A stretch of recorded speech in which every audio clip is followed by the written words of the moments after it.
Welcome, everybody, to Edge of the Rabbit Hole here on Connecting the Universe. I'm author and researcher Mike Ricksecker. With me, as always, my co-host is Victoria Mundae, and down in the chat room, Alina moderating the chat. We have a fantastic end-of-year special for you. We came back a couple of weeks early for Edge of the Rabbit Hole this time. It's only been 2 weeks, and we do these once a month, but this is it for 2023. So this is the last rabbit hole, the last Connecting the Universe until January 10th, I believe. So decided that we were going to come back and do one more rabbit hole. And our special guest this evening is Victoria Mundae. Give a big hand for Victoria Mundae. There we go. Come on down. Or is it this Victoria Mundae? There, yeah, the pop. Yeah, those things are cute. Thank you for my secret customize your own pop. Yeah, those are cool. So this evening we're going to be talking about astrology. Victoria likes to do the astrological chart. She knows a thing or two about this. So we're going to look at this for 2024. And I will say this. I've always been a little skeptical of this. And, having a healthy dose of skepticism is good. But a couple of years ago, it was probably, I'll say 2 years and I'll say 3 months ago. 2019. Something like that. Well, no. It was in before that? Was it in 2020? Basically, you had said, hey, get out of the market. And you gave an exact date in February, and you're only off by like a couple days, maybe like a week, and the market just tanked. It still hasn't quite recovered in some areas, but it's taken over 2 years to get back, or almost 2 years to get back to where we were. So there's something to this. So so I'm not as much of a skeptic anymore. It's really not.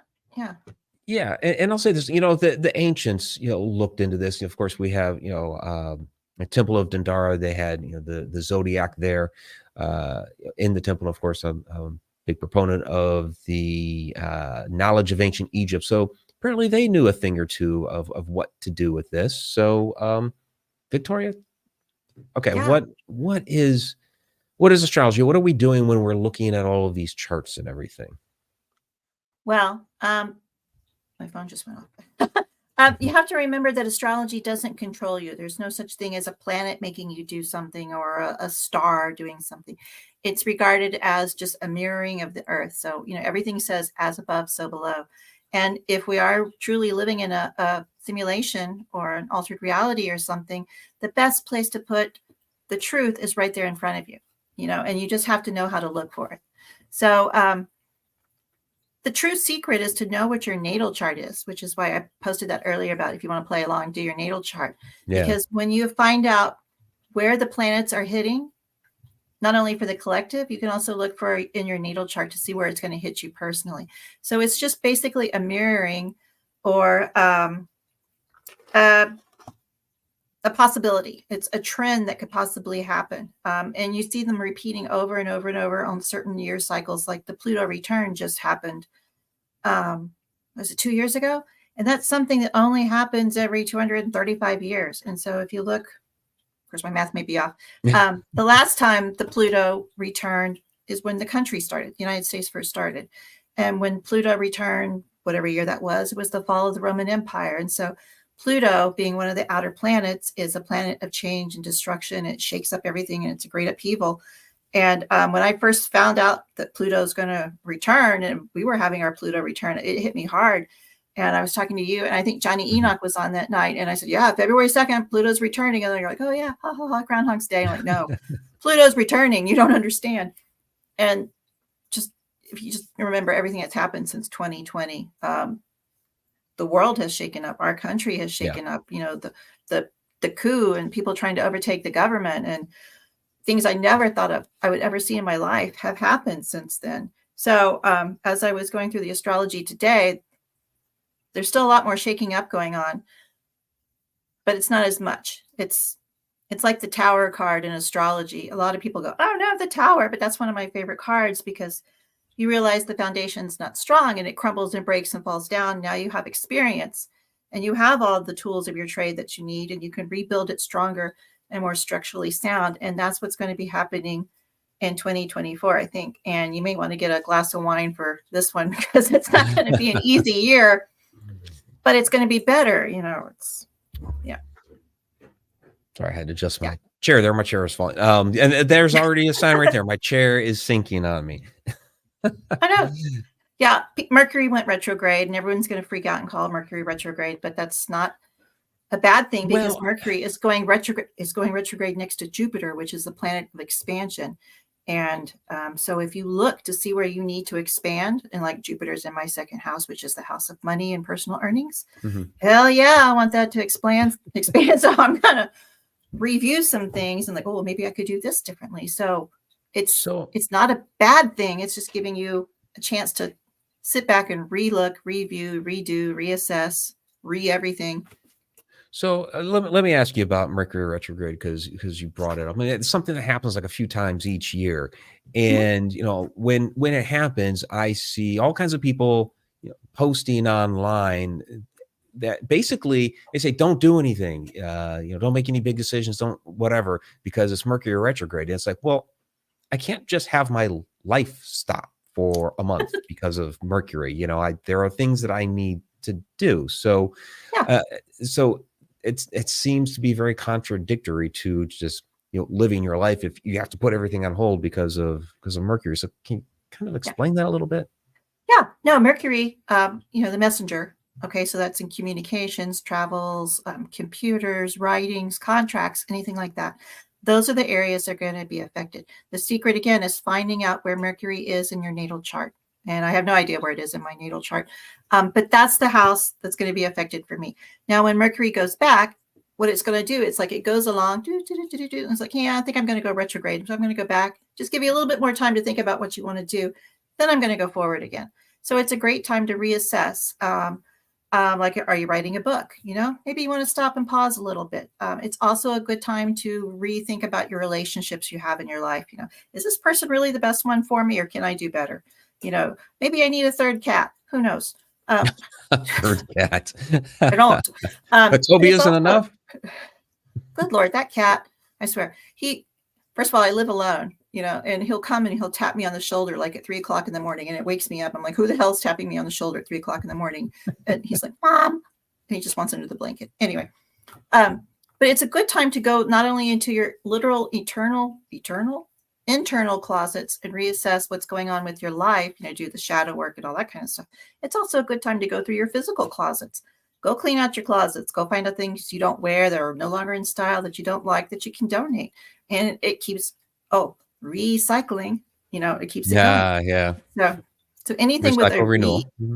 Reduce, reuse, recycle, regroup, regenerate, reinvent, this is anything with a re in front of it is a good time to do anything when the planets are regressing backwards. Okay. Alleged. So what do we have? Do we have anything significant coming up here for 2024? You kind of, started to mention that a little bit. What are we looking to head toward here? She's got the pen out. I have pages and pages. You got the crystal ball. Actually, you have the charts is what you have. I do have the crystal ball. Yeah, there is a crystal ball. All right. I use it on the other podcast. I scry every week. I found a thing that as Edgar Caseys was talking about, and he died in 1945, and he had predictions of what he thought was going to be happening in the year 2024. So I thought that would be kind of fun to see just how accurate is he. And so 4 of the things he was talking about was natural disasters, like earthquakes, hurricanes. We didn't have any hurricanes, I don't think, this year.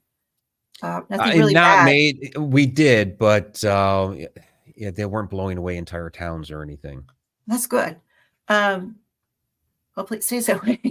But there's going to be more natural disasters. And it depends a lot on where Pluto is and what sign. I think it was in Capricorn this last time. And Pluto in Capricorn is a lot of volcanoes, a lot of earthquakes. And there have been a huge number of volcanoes and earthquakes in the last couple of weeks. But he also spoke about economic changes, about the new economy. And now we have Bitcoin, and there's talking about global economies and going digital. The thing about going digital. Bitcoin and the digital currency is actually the last few weeks taking a major upswing. So that's interesting. Yeah. So the danger with digital currency is, what if the powers that be decide, we're going to wipe out your currency and you're not going to have anything because it's digital. It's gone. So that's something you need to watch out for. He also spoke about the new spiritual awakening, how people are going to be, and you see that coming out everywhere, the woke, all the woke people. And he also talked about medical advances, and this is something I found really interesting, that involve energy and harmonics. And that's something I'm personally doing now. I've been doing for the last couple of months because it's helping with my back. Oh, okay. I don't know how it's doing it, but it is. So that's something he was talking about. Let's see what else. Okay. So the trends for 2024, again, just possibilities. Mm-hmm. It's been described as the year of rebuilding because, 20, 21, 22, 23, basically everything we knew and that we took comfort in was ripped apart, shredded up, thrown away. We're having to redo it all again. So we're going to be rebuilding, but we have the education and the wisdom to rebuild stronger. So you always have to look on the positive side. Even if one of my favorite sayings from the Tower card is, I never knew how brightly the stars shined at night until I lost my roof. So it just depends on your perspective. It's like, I lost my house, but hey, look how pretty the stars are. Well, that's an interesting assessment. Personally, I'm not letting the cat out of the bag yet. And Jen's down in the chat. She knows, and a couple of others. So that's really interesting there. But please continue. Yeah. So you're building stronger. And I thought about you a lot when I was researching this. Well, thank you. So World War III, is that going to happen? Most likely not. There are going to be, because of the next eclipse in April. It's a total solar eclipse. By the way, I happen to be in the path of totality. So it's going to come. So it's going to hit me stronger than somebody, say, in Louisiana, when they're only like 80%. I'm going to get 100%. So wherever that's falling in my natal chart, that's going to be like hitting me on the nose. So the actual physical eclipse, and I'm right here in the Cleveland area, we're getting that 100% as well. So that's going to make this stronger? Yes. Oh, interesting. Okay. As opposed to someone in Alaska who's just going to have like a little shadow, maybe, if even. It's all about, where you are on the earth. Again, it goes back to your natal chart. But most likely there will not be a World War III next year. Well, that's good. Fingers crossed. There will be an escalation of fighting and conflicts because the solar eclipse is in Aries, and Aries, it's all about fighting and war and swords and all that kind of stuff. So you just got to stay on the positive side, knowing that it's not going to involve the entire world, because that would probably be the end of the world. One of the things they were suggesting is to watch out for nuclear devices. Wait, that was very George Bush of me. Nuclear. Nuclear. Jen gets me on that all the time, on pronouncing nuclear. That nuclear. And yeah, I don't know. I guess I screwed up. I don't know. But so you're saying that, okay, no World War III, but there are going to be several conflicts. Yeah, I think they'll still go on. The interesting was the last eclipse. Was it just in October? Yeah, there was a solar eclipse in October. It went right over the area that's fighting right now, like Gaza, Bethlehem, and all that. The eclipse went right over that. So that is an area that was highlighted, more or less. The economy is going to be huge. Not saying pull out of the market, but I'm saying you might want to pull out of the market. And like I said, you mentioned that a couple of years ago, and that's when the market tanked there. And we're just starting to get it back. Yeah, diversify, put it someplace like in a bond or a treasury note or something that you're not going to get a lot of interest, but you're not going to lose a lot if it should tank. And I think this is just going to go on to like the fall, because there's just going to be all this instability.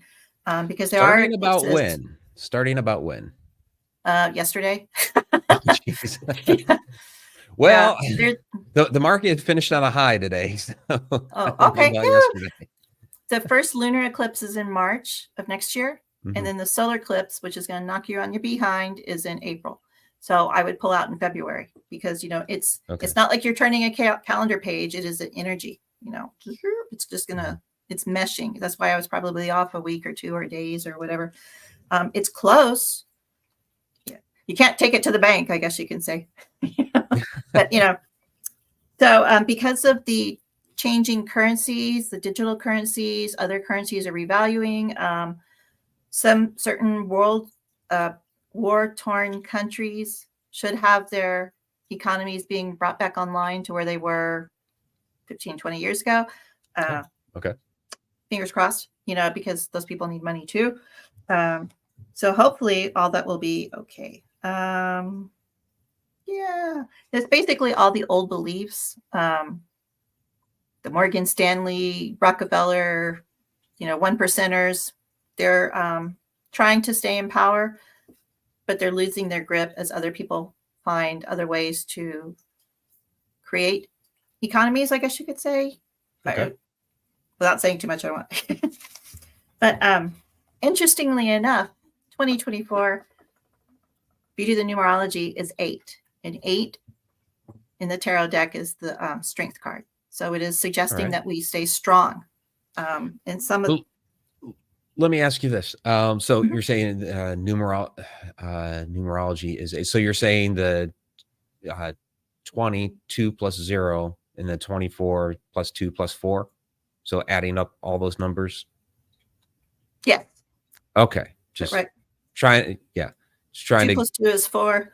Plus 4 is 8. And plus 4 is 8. So I'm just trying to be sure and be clear that that's where you're getting the 8 from. Okay. I always tell people I don't know math because I have a fine arts degree, and they look at me. But then I realized you don't have to take math if you have a fine arts degree. I took science and I took meteorology. So that's There's why. a lot of math in art, though. Yeah, well. It's more of a spatial cognition sort of thing, but yeah. I'm sorry, I threw you off track. Go ahead, continue. No, I took math for fine arts major, and my teacher threw a pen cap across the room, and he goes, "That's a parabola. It's on the test." I'm like, "Okay, this is a straight line. That's on the test." Okay, I got it now. So anyway, fine arts, no math required. All right. Little FYI. But anyway, it's suggesting that you need to stay strong because everything is connected, Mike. Right? So astrology, tarot, divination, all of this is connected. So even the houses of the zodiac, it's like the major arcana of the tarot. You start out, the first house is about self, first card is about the fool's journey, and it goes along like that. So they're the same thing over and over and over again. So next year is the time, and this is what made me think of you. To let go, to cast off your what did you have? A leather jacket, that long leather duster jacket? I still have it, and actually I have a new one. Cast it aside. We'll put the new one on. It's time to rebrand yourself. It's time to rebuild yourself. You're a big boy now. You can do this on your own. Gee whiz, Mom. Yeah. You don't have to take your lunch anymore. You can buy your lunch, So it's time to reinvent yourself. It's for all of us. It's time for us to learn from our past lessons, especially these last 3 years. And by the way, there's going to be another pandemic in 2025 going into 2026. Oh, geez, don't tell me that. Sorry, but this is okay. Foreknowledge is to be forewarned. This is when you're trying to get healthy. And it's going to affect people's lungs, and it's going to be worse than the last COVID or last pandemic or whatever. So you have like 2 years to get as healthy as you possibly can. So that's something everyone needs to work on. Well, yeah, working on health is always a good thing. Yeah, true. So, and even if it doesn't hit, and I hope there is no pandemic, we're all just going to be healthy people then. So, good. Yeah. So, basically next year, whatever is thrown at us, we need to stay strong. We need to stay positive. We need to stay empowered and work on building a better us. Okay. Yeah. Building a better us. I like it. Building a better us in 2024. All right. So had some questions coming in. Are we in a good place where we can take some questions? All right. Sure. Do want to do a couple of shout outs as well. We got The Strange Road. I just interviewed with them last night. That'll be dropping here soon. Great guys, Bub and Mike there. So Sylvain is in the house. We've got Jill Nimchinsky. We got Wayne is here. Sarah Yousef. Of course, we have Alina, our chat moderator. That'll be the question there. Mary Beth Reiner is here. Thank you. Pandora Farms. Of course, we have Tom McNicholas is in the house. Super Chat Superstar. Yeah, that's right. Jen is here as well. And all right, we'll get to some other shout outs as we go along. But let's get to some of these questions here. Okay. All right. So Alina asked, do you believe the upcoming year is going to be turbulent considering how everything is going in our country and the world? So yes. I did kind of address that a little bit. So, yeah. Yes. But it's like, when you're out in the middle of a storm, I don't know if you've been in the middle of a storm on a boat, you're like, whoa, whoa. And then finally the water kind of starts leveling off when the storm's passing over or you're moving out of it.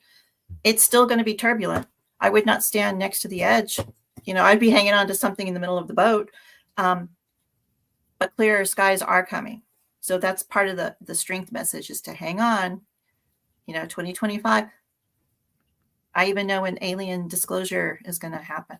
Ooh. Oh, you have mentioned that. And I do want to talk because we talked about it a little bit before the show. I do want to talk about your UFO incident, but we'll save that for the end or maybe even the after show. So because I've had 3. So you mentioned the one earlier. So yeah. We can certainly talk about this because based on the Phoenix Lights thing that I just posted here. So and those that are wondering, connecteduniverseportal.com, the members there get the access to the after show, which comes directly after this. We are publicly right now on the YouTube side. And those that are listening to the podcast version of it later, live Wednesday nights.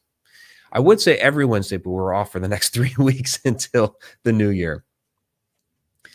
So, all right, we have Pandora Farms talking about, because you mentioned no World War III, but there will be several world conflicts. So she's asking, do you think these conflicts or any of them will be on our home turf? I don't think so.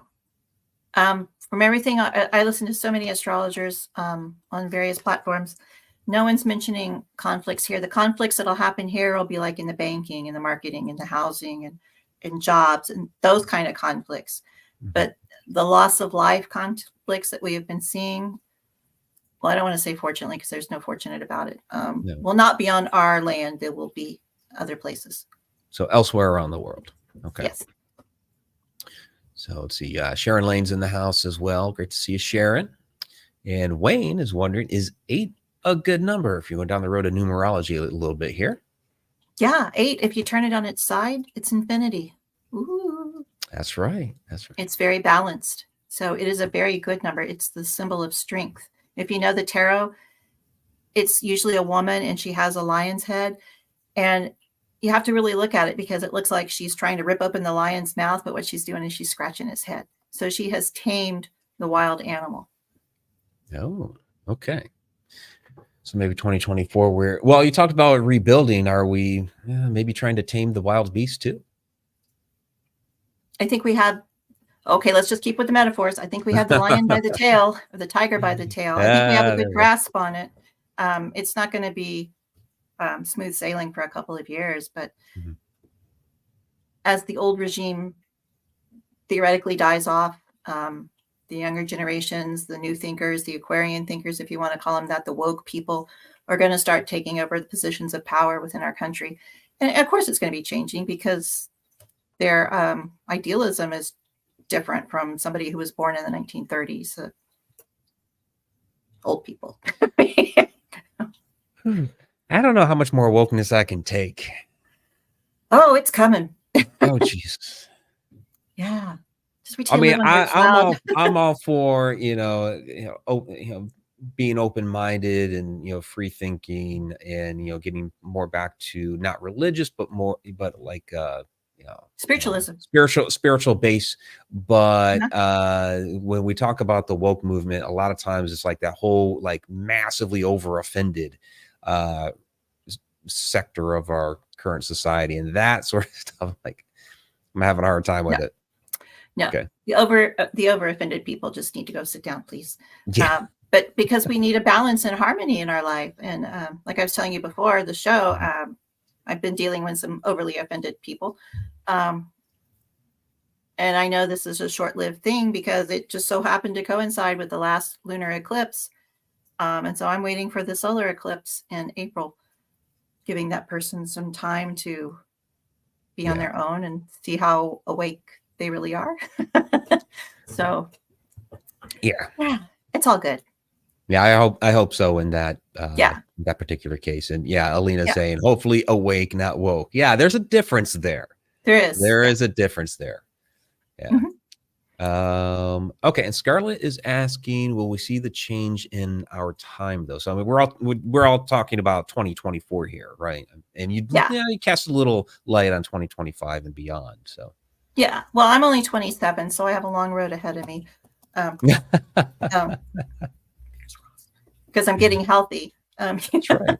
So I think there's supposed to be something that happens around 2032. I don't know if that's when lizard people take over the earth or something. I don't know. But there's supposed to be reptilians have come to call. Yeah, they're coming up out of the ground now. Hollow Earth. We'll have James Keenan back on then. But there's something next month. Yep. Yes, but in 2032, there's supposed to be something really huge, like a. Don't want to use the word awakening again, but that is what it is. That was something. Yeah, where did I write that? There is this conjunction that's coming up. Pluto and Neptune, when they are in Aquarius. Okay, so in 1890, Pluto and Neptune. Oh wait, I don't want to get to that part. That's all about disclosure. Okay. Well, we could talk about disclosure if you want. Okay, we'll lead into that. Okay. In 1286, as we all remembered, from chapter 4. Oh, it's just yesterday. World history, because time doesn't exist. That's right. Pluto was in Aquarius. And at that time, that was the age of Marco Polo. So here's the exploration. He's seeing things that had never existed before because he only knew of his little world, right? So here comes Pluto again. It takes a couple hundred years to get back around. So in 1532, here comes the Spanish conquistadors. They're in Central America. What? We didn't know this land existed. Hey, we're learning something new. So each time this Pluto comes back around to Aquarius, there's like new discoveries. Yeah. Again, 1777, the British Empire actually finally met the Chinese emperor. First time ever. Oh, okay. Also in 1777, the British Empire went to Australia. The thing you have to, and they met all the people there. The thing you have to realize or take into consideration is each time the explorers' eyes were opened, it never ended up well for the indigenous people. That's true. That's true. In 2026 and 2027, here we come again. The planets will be back. And where we are discovering, this is where you're going with disclosure. Yep. There's something about 8 degrees of Gemini. When these planets are at 8 degrees in Gemini, there's always been a resurgence of things up in the skies. Like that's when they first discarded, it was like 18 something or another. People started talking about the flying ships and the strange people that they see in the flying ships. In 1897 here in Texas, there was a UFO that crashed not too far from where I live, and they actually buried the alien in the cemetery. And there's a huge historical marker there. Yeah, in Aurora, Texas. So they call him Ned. The Aurora incident. That's right. Okay. Yeah. Right. Okay. Yeah. Those planets are right there at 6 degrees of Gemini. Mm-hmm. Okay. Or 8 degrees of Gemini. Well, in 2026, 2027, here they are again, 8 degrees of Gemini. And probably the next thing that will come out will be, hey, these are our friends from the Pleiades or something like that. All right. That makes a lot of sense because, we've pretty much discovered everybody on this planet, at least. Well, we don't know about Antarctica. So you do. All right. Well, we know something's going on down there. So there could always be somebody down there. But yeah, that makes sense then that if we're discovering other civilizations, that now it's going to extend out from the planet. Mm-hmm. Yeah. But it's every time when it's 8 degrees Gemini of those two planets, something up in the air is discovered. Cool. So Sharon is saying, I think they moved the body out of that cemetery. Do you have any information on that? Oh yeah. They I want to say it was like somewhere between the 50s and 70s. I can't remember now. They went to the person in charge of the town, judge, I don't know, mayor, and they wanted to exhume his body. And he's like, well, we have to have the next of kin's permission. Let's come back. And like, it's an extraterrestrial. How are we going to get the next of kin's permission? That night, his body was stolen. Oh, so they said the men in black came. So there is now. I go out there every spring because it's beautiful out there.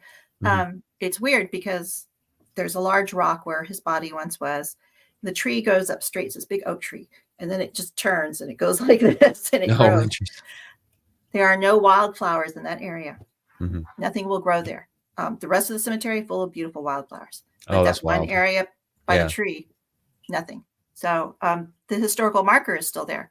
The large rock is there, and people will go there like on a pilgrimage, and they put little alien heads and stuff, and But and that makes sense that they went and retrieved that around that era because we had the Roswell crash, other reported crashes, and so we have those remnants. Of course, there were bodies found in some of these as well, and they retrieved those. So it makes sense that upon hearing a story like that they would go out and exhume the body and continue their research and whatever they've been doing with these.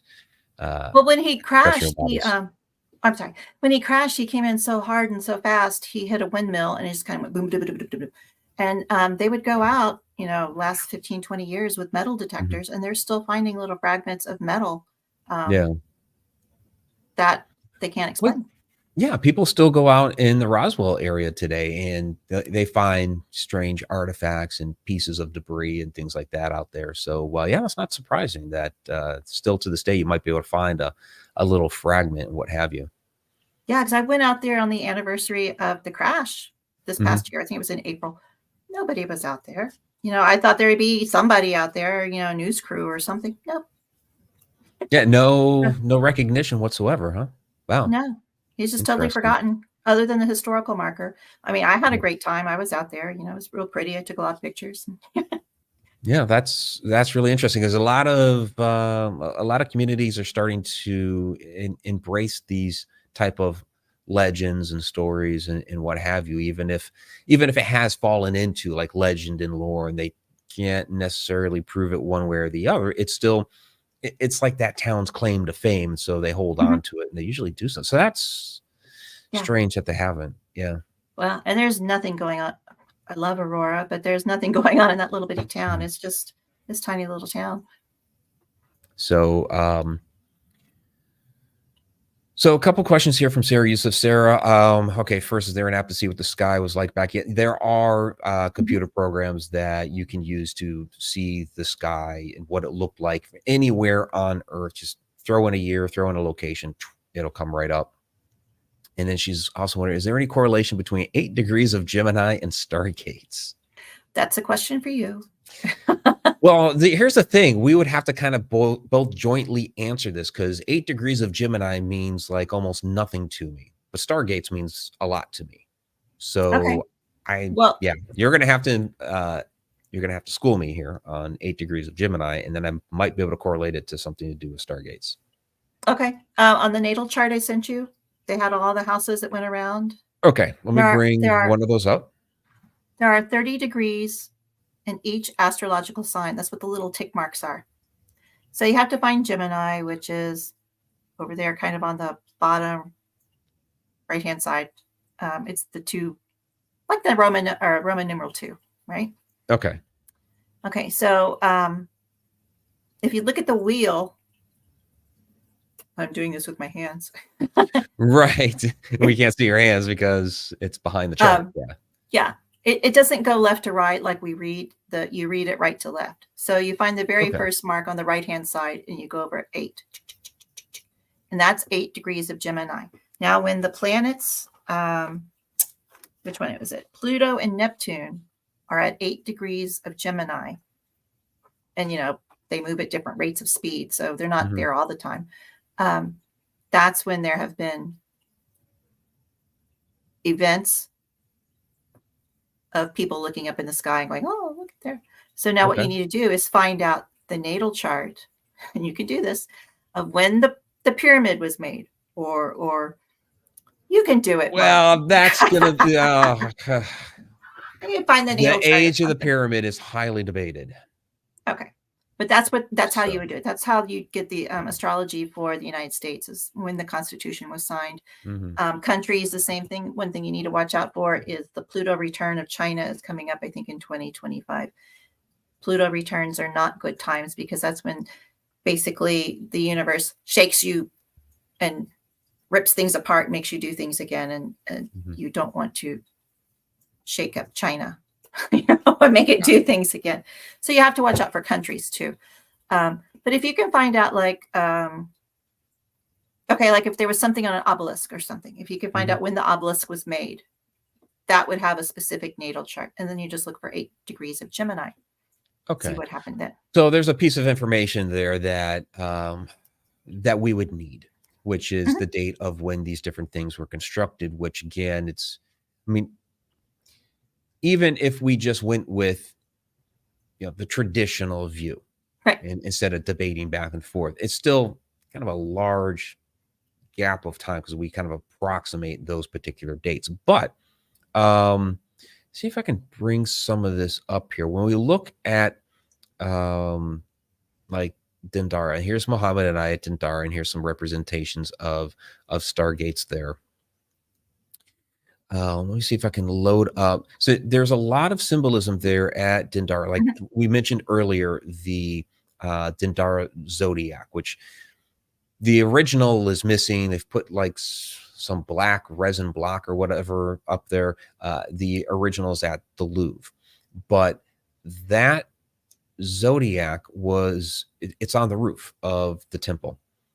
And those Stargates that I was just showing are in another room that's on the roof. But if you, excuse me, if you go down to the lower levels, that's what I'm trying to bring up right now, if I can get in there. Are the stars in a certain position? Like, can you track it back? Well, see, that's the thing. Right now, we're trying to figure out what the stars on those, let me bring it back up. Oh, I can't, because I'm in here trying to load up another photo. Because each of those symbols, there's a different symbol within the gates, and then there's a different number of stars above. And so we're trying to decipher exactly what those are. So let's see. I think they did that with the Hopi also, because they were saying, okay, this is, because the Hopi had the 3 mesas, and they had like the 5 civilizations, and the mesas, each civilization related to a star pattern, and they finally figured out how old the Hopi mesas actually are based on where the stars were at that time. Okay. So I'm going to bring these up.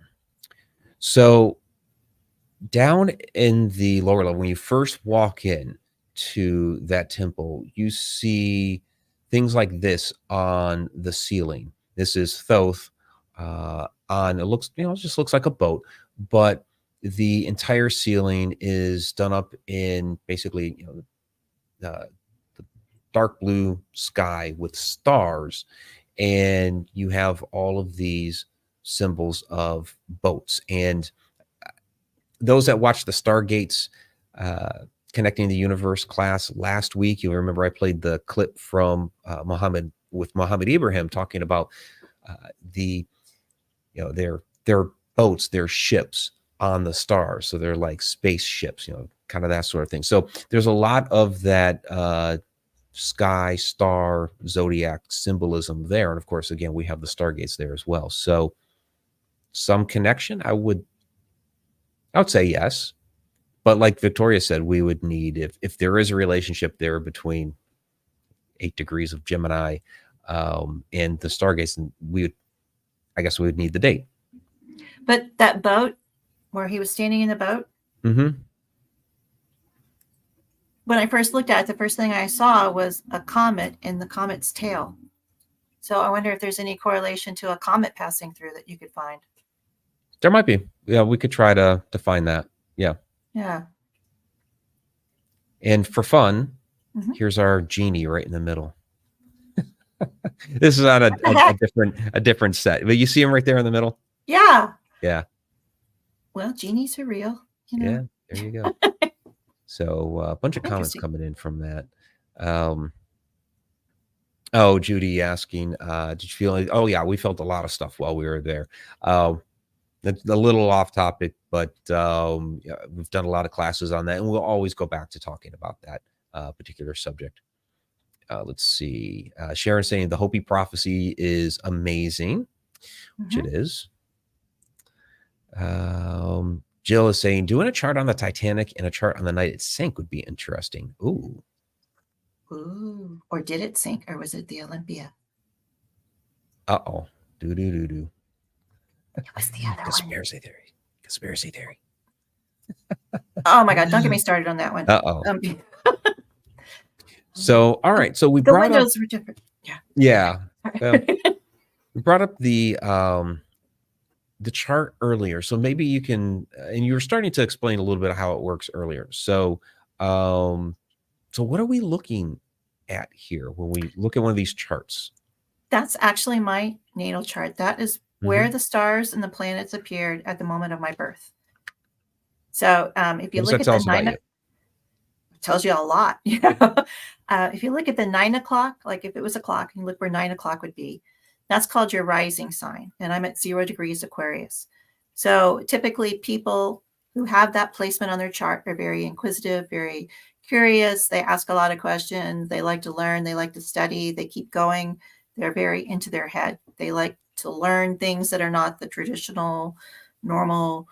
It's me. You know, you don't like to, you know, home economics, pooey. Let's talk about quantum physics. You know, so that is how you appear in the world. And I appear to the world as an Aquarius. So I'm kind of in my head and speaking sentence fragments. And Johnny Enoch is the perfect Aquarian. He is so into his head, you know, and he's so esoteric.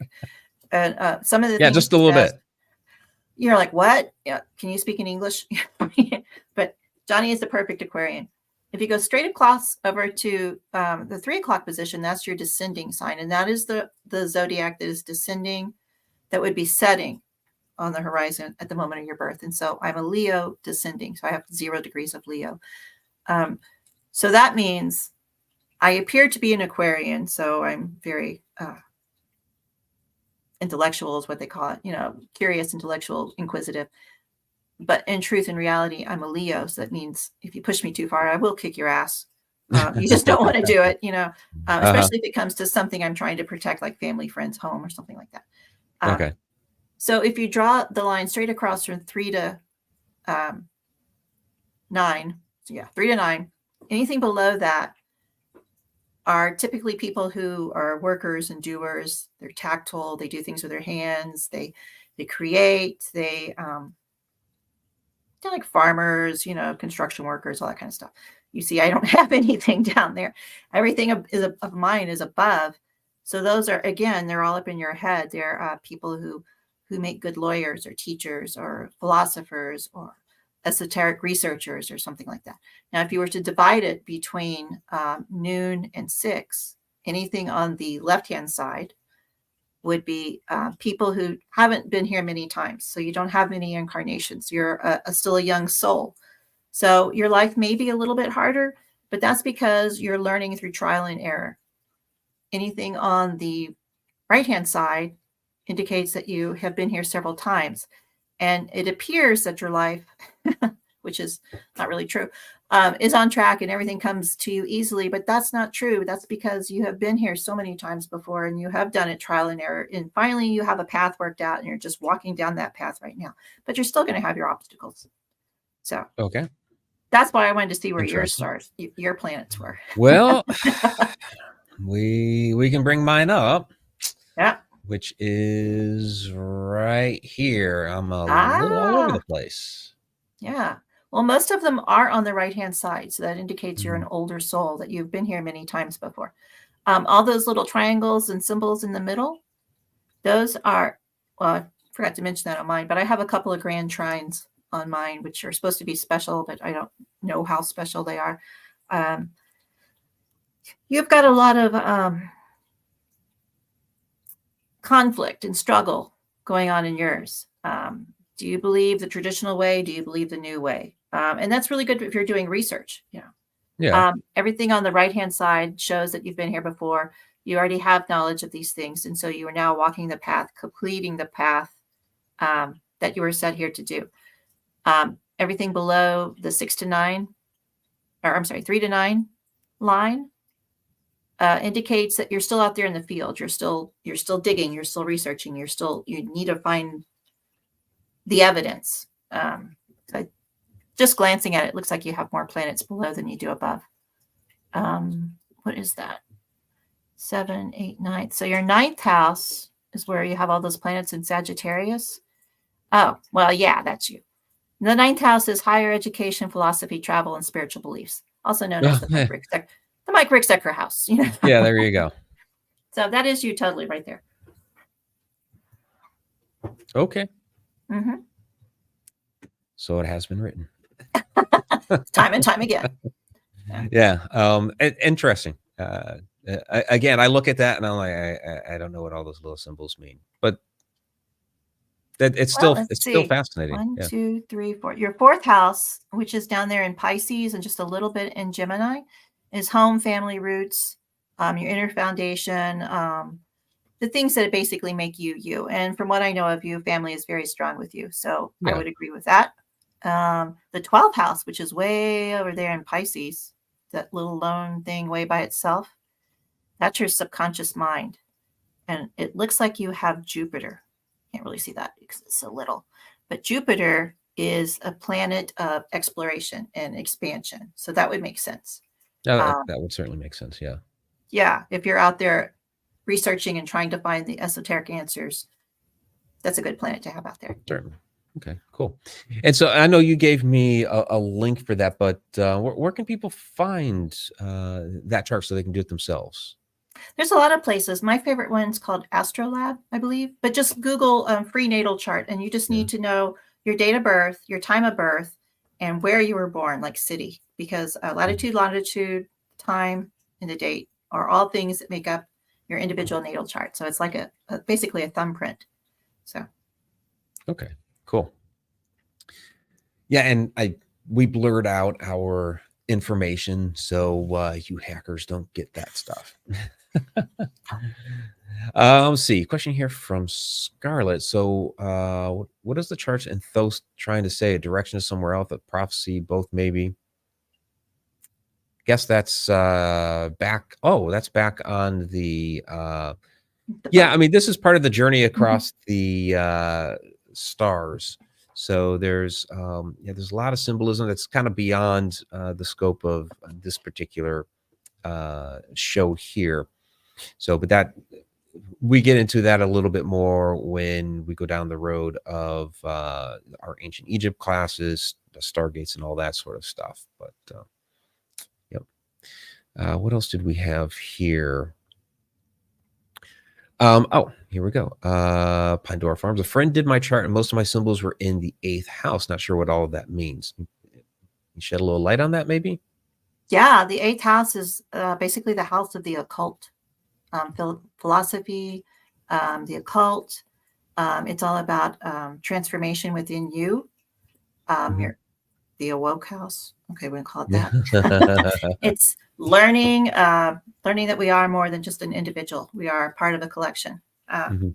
So if you have a lot of planets over there, it's really good if you want to be like a researcher, or if you do the dark night of the soul and you want to, expand your own personal experiences and connect with others. Yeah, it's a good house.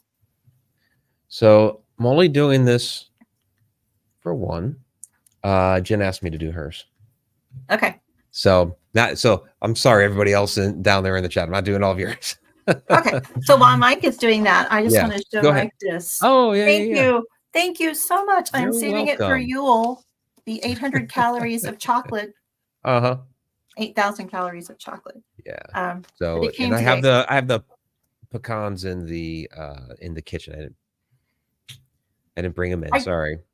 I didn't think about the penguins. I after I sent it, I'm like, oh, he does penguins. I should have. Well, you got me that big penguin thing the one year, which I have set up by the tree. Yeah. Yeah. Like, oh wow. So, but you do realize those are Ohio State colors. Oh no, it does say Ohio on the ribbon. I didn't know you had colors. Yeah. Ours Those are are green for money. Money and oil. okay. Jen, what time were you born? And if you don't know, you have to put in like noon and it'll just be generic. Let's see. See, it says Ohio. Go Ohio. Yep. Woo. Yeah, I don't think they could actually put Ohio State on there because of, the branding. But yeah, but it's they say Ohio and then it's the Ohio State colors. So it's super heavy, so I know these are yeah. high in calorie. 8 p.m. There we go. So okay, let me grab this and blur it out. So in the meantime, Wayne had asked, I saw it down there and I'll just kind of address it. He had asked, are Stargates portals? Simplistic answer, yes. They are. So they are, basically a gateway to somewhere else. It could be somewhere else in the cosmos, somewhere else on Earth, another dimension, another point in time. There are a lot of different doors that a Stargate could open to. And so when we do the Stargates of Ancient Egypt tour, we go to locations there in Egypt in which you see this Stargate symbolism there, and actually even the material that they ingested when they entered into the Stargates as well. So yeah, it's really fascinating topic. But you see these all over the world too, like South America, Sri Lanka, other locations. Could a Stargate also be like personal development, like astral travel, like you could travel that way? I mean, that's, yeah, when we talk about, okay, how does the actual travel work? Do you physically go there, or is it your astral body that goes to those locations? That's up for debate. So, And does James Spader show up every time? right. Yeah, he and Kurt Russell will be right there for you. I'm going. Okay. Okay. So let me load up. I have hers now, so let me load it up, and we shall take a look. It's going to take a second here, and then we'll take a look. Okay. And we'll do Jen's here. So here we go. Oh, that's so little. Okay. Well. Oh, and I forgot to. Whoops, I forgot to blur it out. Dang it. I didn't see it anyway. From what I saw, Well, she's very cerebral. She's in her head. Is she a teacher or some sort of educator or in a field where she is. Yes. Okay, well there you go. Yeah, she does nursing curriculum. Oh well. There you go. And actually, let me get out the legend. We don't need the legend in there. We'll just make it up as we go. Yeah. So okay. It looked like she's well balanced. Like she's been here a few times and she still has a few more to go. But she's very cerebral. I thought I saw things in the 11th and 12th house, which would be the 11th house is friendships, groups, social networks, organizations that you belong to. So if she's in a teaching curriculum or a nursing curriculum, that would make sense. Okay, let me reload it here so you can get a better look.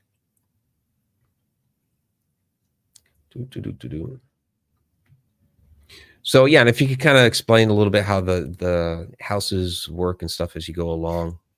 Sure. Okay. Let's see. How do I explain this? Do you know what Capricorn looks like? I don't, but other people out there probably do. Well, you can't point to it, is what I'm trying to. You can't see it. Okay. Which one is it? Like which clock position is it? Sagittarius is at the 9 o'clock position. And if you go down one, that's Capricorn. And then you go over to, and we're going counterclockwise. And then we're going to Aquarius and Pisces and Aries and all the other kind of stuff. So the first house is that big pie wedge, like Trivia Pursuit, in between Sagittarius and Capricorn. And she has, her north, she's just the opposite of me. Her north node is in her first house. Now your north node is basically your soul's purpose this time around. My North Node is over in my 7th house, which is the house of partnerships and relationships. So she is here to experience what it's like to be her. Okay, that's all there is for that one. But it's just like the tarot. It goes around like you are born. So it's the fool's journey. And the 2nd house is finances. Sorry, Jan, you got nothing over there. Uh-oh. So it doesn't mean you don't have anything there. It just means there are no planets there. And she's got a lot of weird things in the middle. I don't see any weird things. What does that mean? Weird things. Those you want the perfect triangle is what you want. Those are very aspects. There was one, the inauguration when Biden took office. The aspects were all just straight lines that went straight across. It looked very angry. And, that was not, it was not. Well, we won't go down that road. But it was amazing how astrology, picked that out. It was like there was nothing good in that chart that day. It was just full of anger and angst. Anyway, so the 1st house is about yourself, your personality, your appearance, how the world sees you. The 2nd house is finances, money, your personal possessions, and your self-worth. So it could also be your self-esteem and stuff like that. 3rd house is communications, your siblings. She's got Jupiter there. Okay. Jupiter and Pisces. So the trick is you need to find out what Jupiter in your 3rd house means. And then find out what Jupiter in your 3rd house and Pisces means. Because everything means something different. But moving on, the 4th house is your home, your family of origin. Your 5th house is your creativity, expression. 6th house is your daily routines, your health, how you take care of yourself. 7th house is partnerships, relationships, the one-on-ones that you have with people, like your boom chiggy wow wows and your romance. 8th house, yeah, that's where all my planets are. So I'm not learning anything out of this one, but that's why I have a cat. 8th house is weird things. Yeah. Okay. So your 8th house is your shared resources, your house of intimacy, mysteries of life and death, the occult, things that are hidden.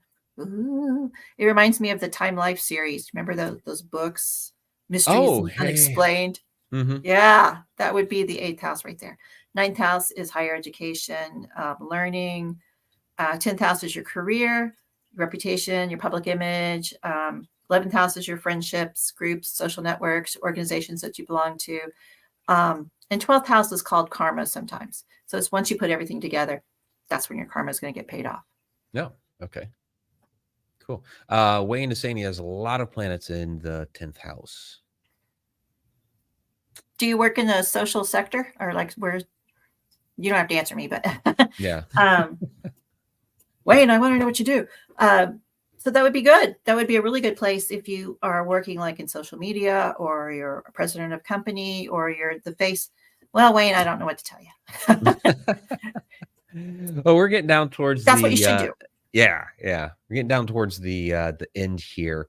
See a couple more comments here. Oh, well, Connor wants to go to Egypt with us. Yeah, absolutely. Come right along. Stargates of Ancient Egypt tour. You can find more information of that. Just go to my website, MikeRicksecker.com or connecttouniverseportal.com, and you'll find the tours right there, and you can jump on that. So Stargate of Ancient Egypt Tour 2 with myself and Muhammad Ibrahim.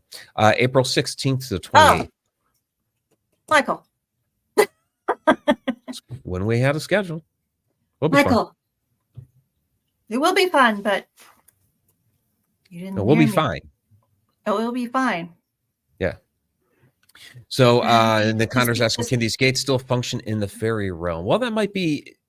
So when we talk, sure, like the fairy realm, so throw this out there real quick. It's really accessing another dimension. We see a lot of similarities between a lot of our modern day UFO cases and then the more historic type of fairy type of stories. So we may actually be really talking about the same beings and entities and same, similar type of activity. So yeah, we do have physical extraterrestrials, but then we also have ones that are moving interdimensionally or even through time and that sort of thing. So we talk about things like the fairy realm, which is really their understanding of those other dimensions back at that time. Yes, a Stargate could possibly take you to one of these other dimensions like that. So, yep, it's on the table. All right. So, yep, when it's fun, it does go by too fast for sure. And so I really appreciate everybody joining us this evening for this. Those that are members of the Connected Universe portal, of course, hang on for the after show. We will continue to discuss a little bit more here. But again, this is our final show of the year. We'll be back January 10th. So we've got 3 weeks off here around the holidays. So, and as far as Edge of the Rabbit Hole, so January 10th, Connecting the Universe, our next Edge of the Rabbit Hole, when we interview a special guest, will be January 24th with James Keenan. So good friend of ours, wonderful guy. You've probably seen him quite a bit here lately on Mystery of Blind Frog Ranch. So all good stuff. So, all right, Victoria, thanks for doing this. I know I kind of put you on the spot. Hey, let's do astrology for 2024. I didn't even get through all my notes. You didn't. Seriously. So after show, April. After show, we've got the notes. Just be careful in April, everybody. April 2024. That's all I'm saying. Yeah. So we'll be careful. So everybody enjoy your holiday season, whichever holiday you are celebrating this year. And have a very, very happy new year. Till next time, time really exists.